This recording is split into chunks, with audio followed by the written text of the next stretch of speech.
começando o Artigo 5º, um programa que leva até você temas que estão na Constituição Federal e que fazem parte do dia a dia de todos nós, cidadãos brasileiros. No programa de hoje vamos falar sobre desapropriação. O artigo 5º garante o direito de propriedade e determina que a lei deve estabelecer procedimentos para desapropriação por necessidade, utilidade pública ou interesse social com indenização prévia em dinheiro. A Constituição diz ainda que ninguém pode ser privado de seus bens sem o devido processo legal. E para falar sobre desapropriação, nós temos dois convidados no estúdio do Artigo 5º. Está aqui conosco Carlos Guedes, presidente do INCRA, Instituto Nacional de Colonização e Reforma Agrária. Seja bem-vindo, doutor Carlos.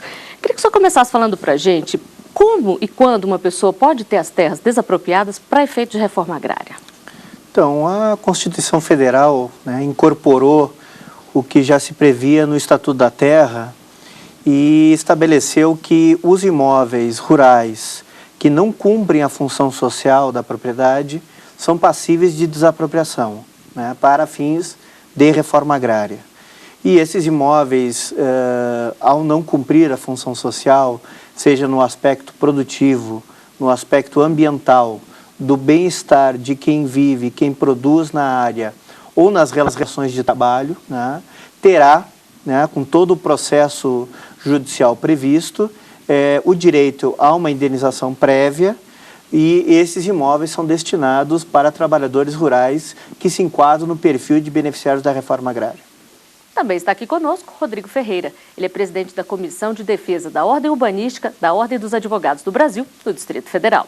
Seja bem-vindo, doutor Rodrigo. Como é que se dá um processo de desapropriação? Existem até alguns casos em que a desapropriação pode ser ultimada pela via administrativa, mas via de regra há uma fase declaratória em que o poder público invoca uma finalidade motivadora e depois uma fase que nós podemos denominar de executória, em que judicialmente vai haver o oferecimento do valor e a ultimação dos atos da desapropriação. Havendo concordância do desapropriado, o procedimento é muito mais simples, há o pagamento e a transferência, no caso, compulsória da propriedade. Não havendo concordância acerca do valor oferecido, da indenização, aí sim pode ocorrer um prolongamento desse processo e uma discussão sobre o valor a ser indenizado. E esse é um processo que normalmente demora muito tempo? Costuma se arrastar justamente em razão das discussões que envolvem valores. Hoje no Brasil nós já não vivemos mais uma fase de grande inflação, há uma estabilidade econômica maior, mas mesmo assim a discussão sobre o que caracteriza essa justa indenização muitas vezes costuma ser o ponto de celeuma num processo de apropriação e levando ao seu arrastamento muitas vezes por anos ou décadas com os seus devidos impactos inflacionários de correção monetária. E muitas vezes é necessário um esforço extra da Justiça para agilizar processos de desapropriação. Em São Paulo foi feito um mutirão de audiências de conciliação com famílias que vivem há mais de 40 anos na área destinada à ampliação do Aeroporto Internacional de Guarulhos. O local abrange uma área de 84 mil metros quadrados. Para que o direito dessas pessoas seja assegurado durante a fase de desapropriação necessária para ampliar as instalações, a Justiça Federal de Guarulhos encontrou um caminho: a conciliação. Jailton é um destes moradores. Ele criou a família no local, sabe que vai sentir saudades das raízes, mas entende que a desapropriação é necessária. Nós já sabíamos, desde quando nós viemos morar nesse local, que um dia seria desapropriado, mas a gente cria raízes, criou família, fez um laço de amizade com a vizinhança, tudo isso deixa uma marca que a gente não quer ter esse desfecho. A Defensoria Pública da União elogiou a iniciativa de resolver esses casos com a conciliação. A preocupação da DPU, da Defensoria Pública da União, desde o começo, foi buscar minimizar ou mesmo eliminar esse custo social. E o que a gente tem observado aqui é que esse objetivo ele tem sido alcançado. Nós temos obtido 100% de conciliação nos casos em que estamos atuando e todas as pessoas têm sido contempladas, mesmo aquelas que não têm o título de propriedade do imóvel, que estão sobre uma ocupação irregular, mesmo essas pessoas têm obtido uma indenização sobre o valor das benfeitorias, as construções que erigiram nesse imóvel. As propostas de acordos foram feitas com base em 2 laudos. um realizado pela Infraero e outro pelos peritos judiciais. Se ele estiver de acordo com o valor proposto pela Infraero, ele receberá em 10, 15 dias o valor e poderá permanecer na casa até 90 dias contado do depósito. Para que o mutirão fosse realizado, foram necessárias negociações entre diversos órgãos públicos, a fim de estabelecer o melhor procedimento para a realização das audiências. Os juízes, junto com a AGU e com a DPU, concordaram que fosse feita uma avaliação judicial prévia para que os expropriados ficassem seguros com relação ao valor dessas indenizações. O resultado foi um sucesso. Se a gente ficasse brigando ia ser mais difícil, né? Mas a gente sentou, conversamos, decidimos, é aquilo, então assinamos e vamos tocar a vida para frente.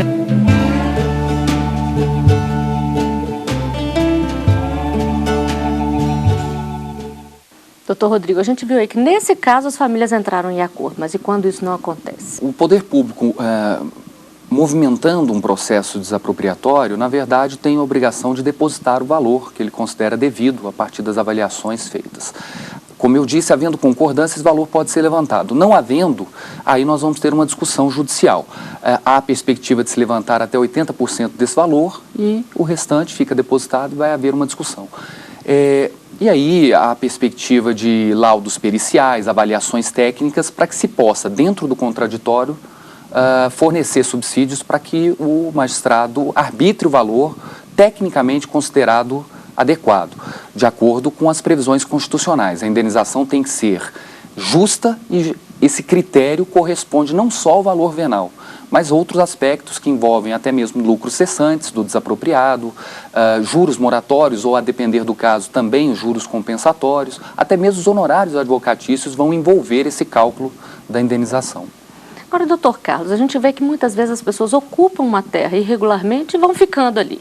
Elas também têm direito em caso de desapropriação ou depende do tempo que elas estão na terra? Depende muito do perfil do beneficiário que ocupa essas terras, né? A gente tem casos no Brasil rural de ocupações em que elas ganham o direito ao uso capião, quando essa ocupação é pacífica, né? Quando essa ocupação ela gera conflito, né?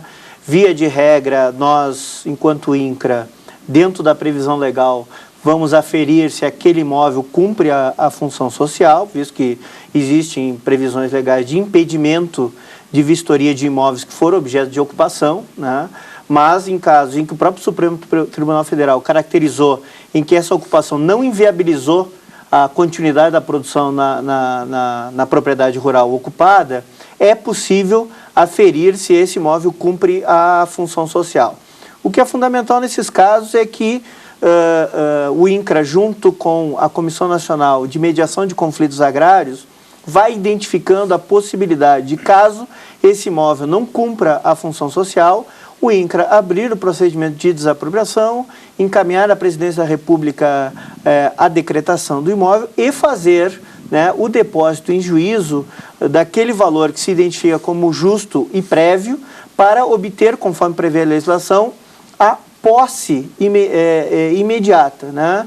E a partir disso, na Justiça, poder, junto com o proprietário, identificar o valor, né, real que caracterize a condição de justiça desse pagamento para ter a dominalidade definitiva. Então, há uma pequena diferença do ponto de vista do procedimento agrário e rural, né, em relação à desapropriação urbana, lembrando também que no caso do rural, a terra nua ela é paga com títulos da dívida agrária e não com valor em espécie. Agora, se a pessoa está há pouco tempo ali na terra, que ela ocupou irregularmente, ela também tem direito? Bom, isso vai sempre depender do perfil do beneficiário, né, e da destinação do imóvel.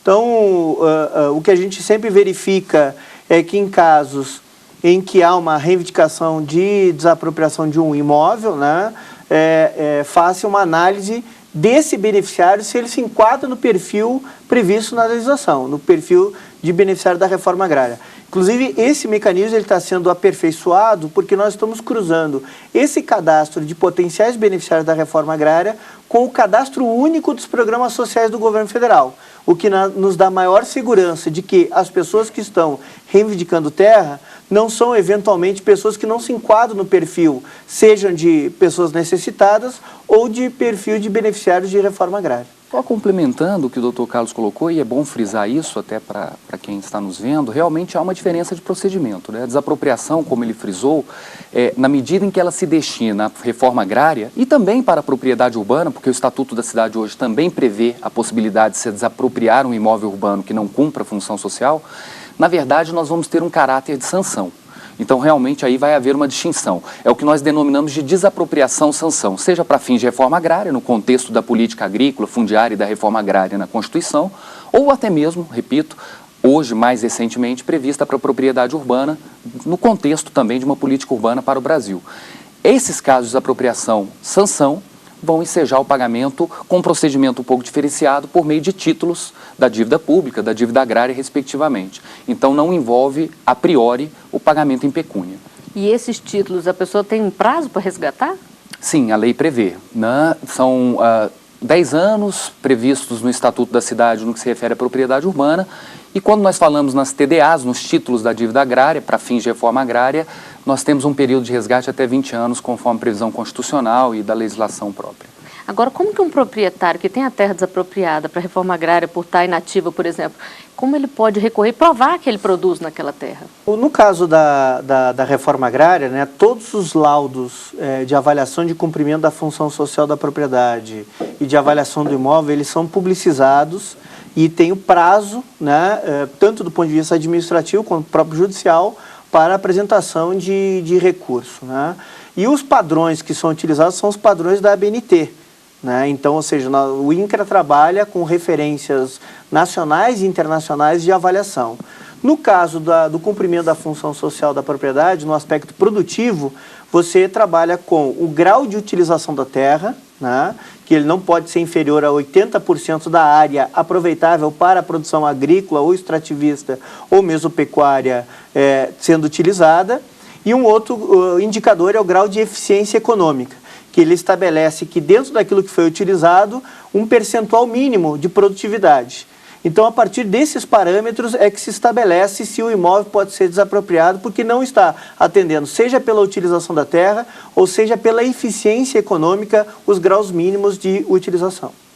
Bom, e no próximo bloco você vai saber mais sobre desapropriação. O artigo 5º volta já.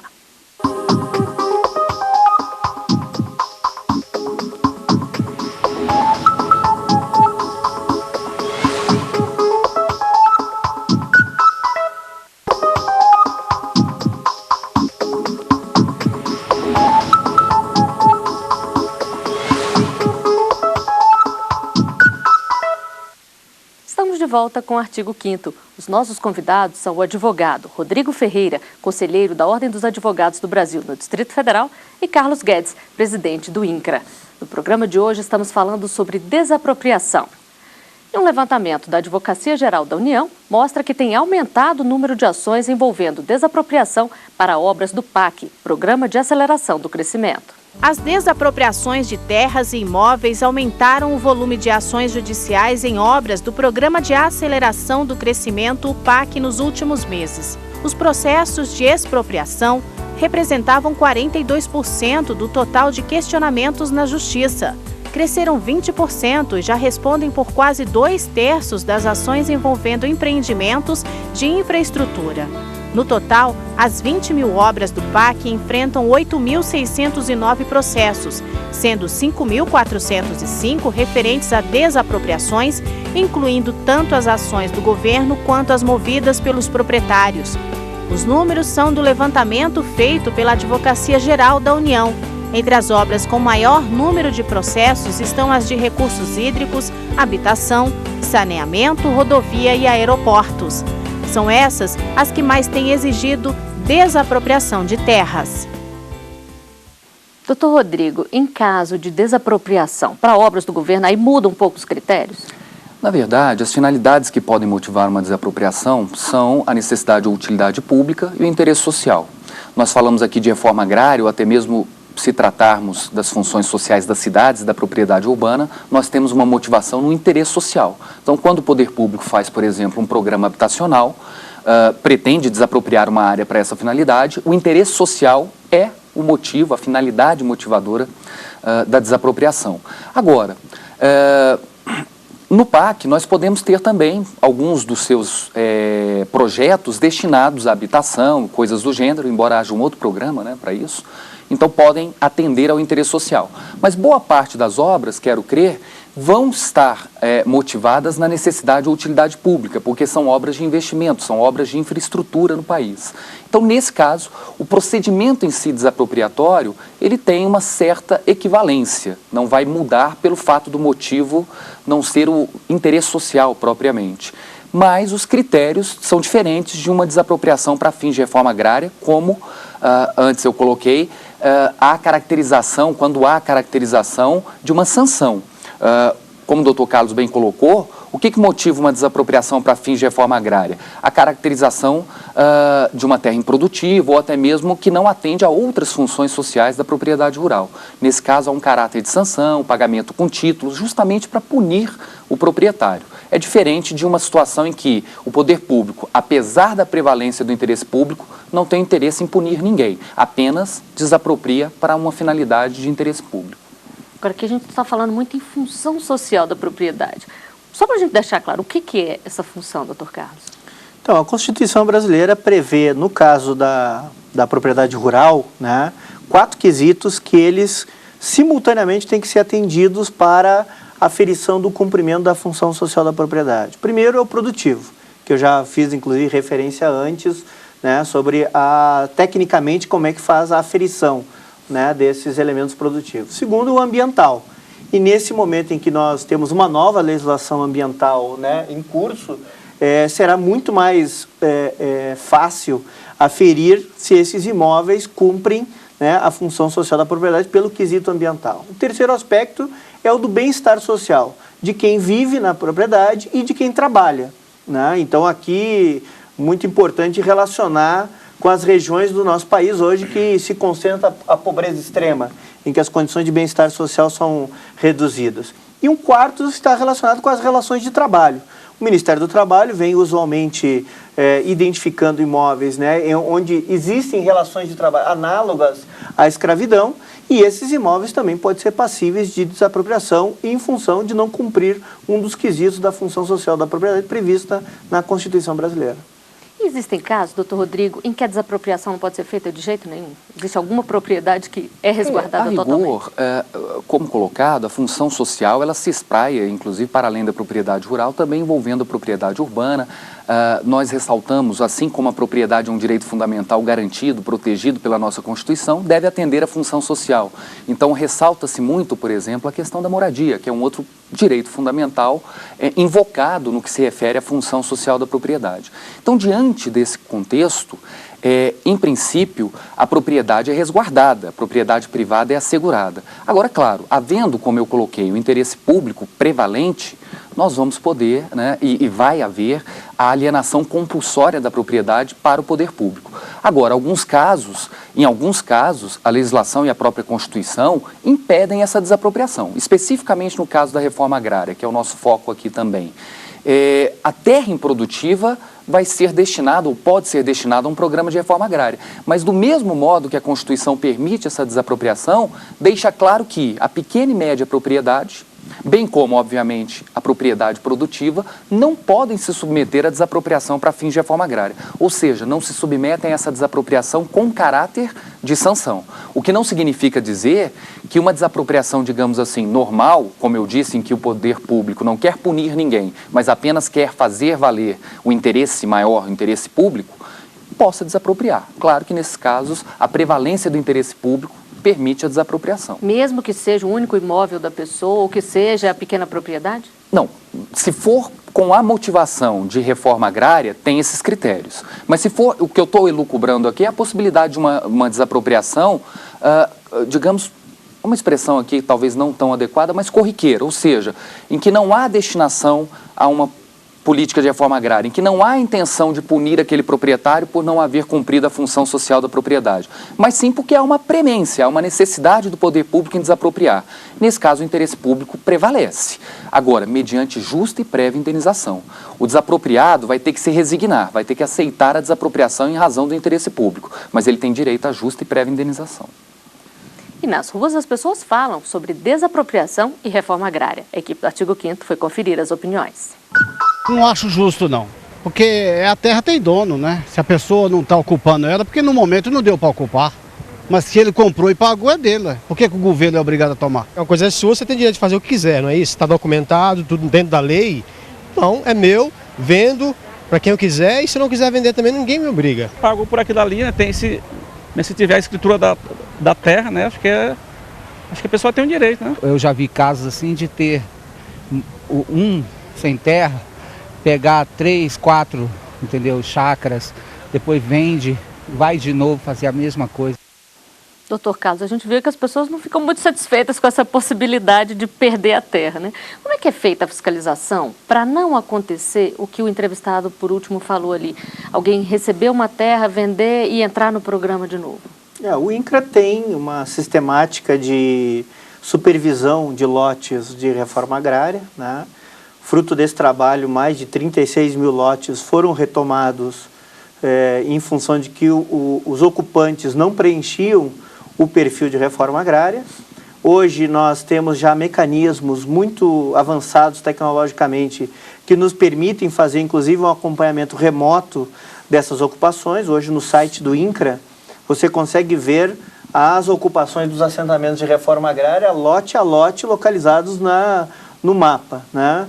E o que a gente tem feito concretamente é o seguinte: nas regiões onde nós verificamos uma mobilidade regional maior, né, você pega na Amazônia, você pega nessas regiões que estão próximas de grandes obras, você tem deslocamento populacional e você verifica também essa mobilidade dentro dos assentamentos. E o INCRA vem acompanhando com maior cuidado essas regiões, assim como também regiões mais valorizadas do ponto de vista econômico. Essas regiões mais valorizadas, geralmente, né, há uma tendência também a mobilização, e o INCRA exige, né, e acompanha esse processo, evitando que pessoas que não têm o perfil de beneficiário da reforma agrária ocupem esses espaços. Agora, caso alguém compre uma terra dessa, se ele não tiver o perfil, ele vai perder. Ele vai perder, né, porque todo o procedimento de regularização de ocupação de lotes necessariamente tem que passar pelo INCRA, né? Então, se aquele imóvel não teve a titulação definitiva, né, porque o INCRA também dá esse direito ao ocupante de ter o seu título de propriedade e tem uma cláusula resolutiva de que durante 10 anos ele não pode alienar aquele imóvel. Se após os 10 anos ele teve, né, cumpriu toda as atribuições previstas na cláusula, aí se caracteriza aquele lote como uma propriedade normal e aí ele pode fazer, né, a transação que ele estiver à disposição. Agora, doutor Rodrigo, um dos entrevistados falou que se a terra é dele, ninguém pode obrigar a vender. Não é bem assim, né? Não funciona mais assim, né? Essa já foi uma cultura muito marcante no direito não só brasileiro, mas ocidental de modo geral, mas a função social justamente serve para que nós não tenhamos mais a mentalidade de que a propriedade, embora, como eu disse, assegurada constitucionalmente, dá um salvo-conduto ao proprietário. O proprietário, ele tem o direito de propriedade, mas deve atender a essas finalidades sociais. Portanto, não se reveste mais a propriedade de um caráter absoluto. O que nós salientamos, e é importante consignar, é que a função social não deve ser vista como algo que procura limitar o direito de propriedade. Quando o Constituinte fala na necessidade de se cumprir a função social, o que ele procura é emitir, digamos assim, diretrizes para que o proprietário exerça em sua plenitude o direito de propriedade. Portanto, a função social visa a fomentar, a estimular o exercício adequado do direito de propriedade, e não podá-lo ou limitá-lo como alguns, em princípio, interpretam. Agora, só para a gente encerrar, então, tem algum caso em que a propriedade é simplesmente tomada sem direito à indenização? no caso de um uso ilícito da propriedade, né? A nossa legislação prevê a possibilidade de confisco quando se configurar uma atividade ilícita, né? O exercício ou utilização da propriedade de maneira ilícita, como, por exemplo, a utilização de grandes propriedades fundiárias para plantio de drogas e utilidade para fins ilícitos. Né? Nesse caso, simplesmente toma a propriedade. Sem indenização. E aí a propriedade vai para o processo de reforma agrária, por exemplo, doutor Carlos? No caso de propriedades rurais, a prioridade tem sido de ser destinada para o programa de reforma agrária. Bom, nós chegamos ao final de mais um Artigo 5º. Dr. Rodrigo Ferreira, Dr. Carlos Guedes, eu agradeço a presença de vocês aqui conosco e você também pode fazer parte do nosso programa, mandando sugestões para o e-mail artigo5@stf.jus.br. A gente se vê na semana que vem. Até lá.